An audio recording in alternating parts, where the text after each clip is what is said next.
Welcome to the first English session. I am your host and English teacher, Mike Butler. These podcasts will help you improve your English.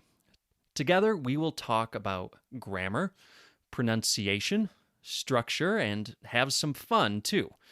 Remember to visit my website, www.englishsessionswithmike.com, to contact me for private lessons and for more content.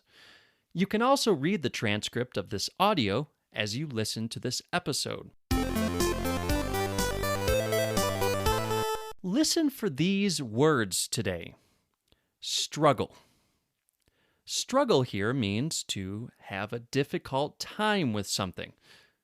To mix means to combine or put together something or more than one thing.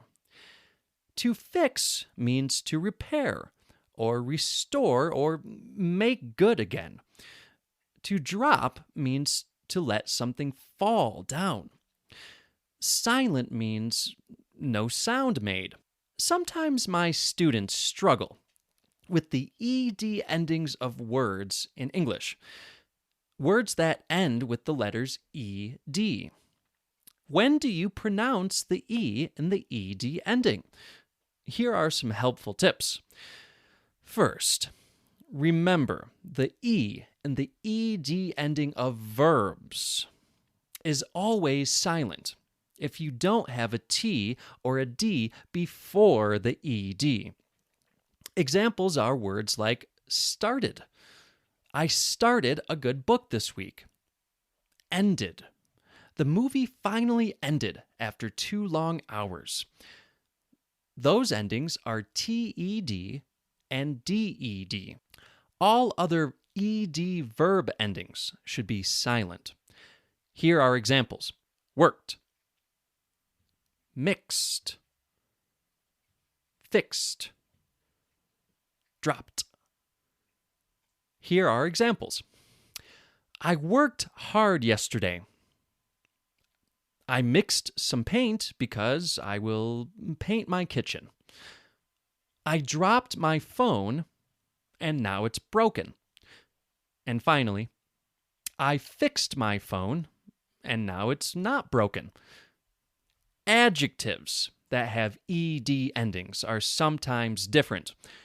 Sometimes you will pronounce the e in adjectives, like learned. For example, the woman read a lot of books. She was a learned lady. So the adjective is learned, but the past tense of learn is learned, as in she learned to swim.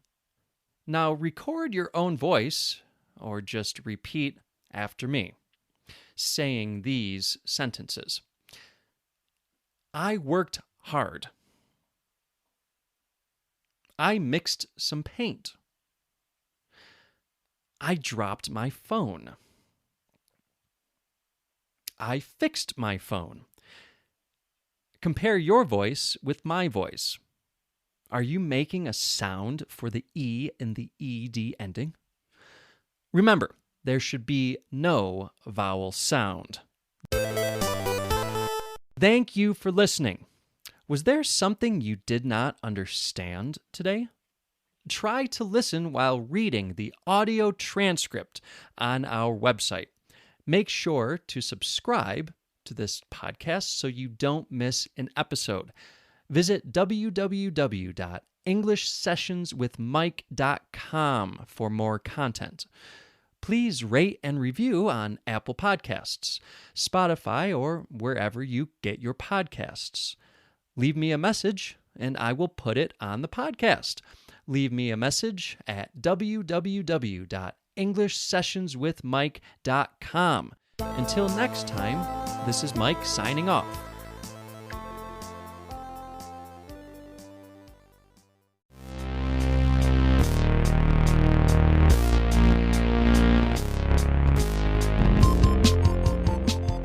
It's Mike, your host of Get the Word, an etymology podcast for word nerds. We'll talk about the history and origin of words in English.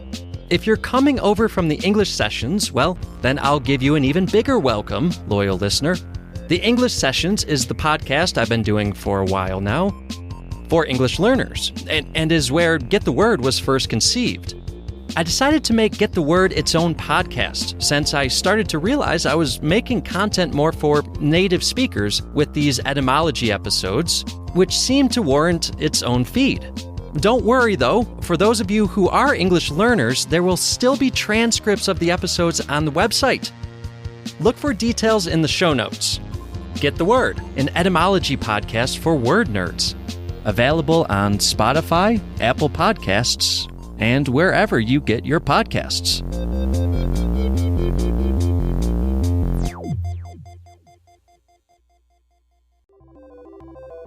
Hello, everyone. Mike here. I want to pause for a moment to talk about how you can help the English Sessions to continue. If you'd like to support the English Sessions, then please go to anchor.fm/the English Sessions. There, you can click on the support button and make a monthly contribution to the English Sessions to keep this podcast going. You can support the English Sessions for less than $1. Every bit helps.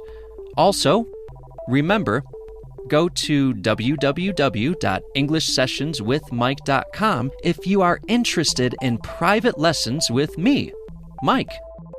Thank you all for supporting this podcast.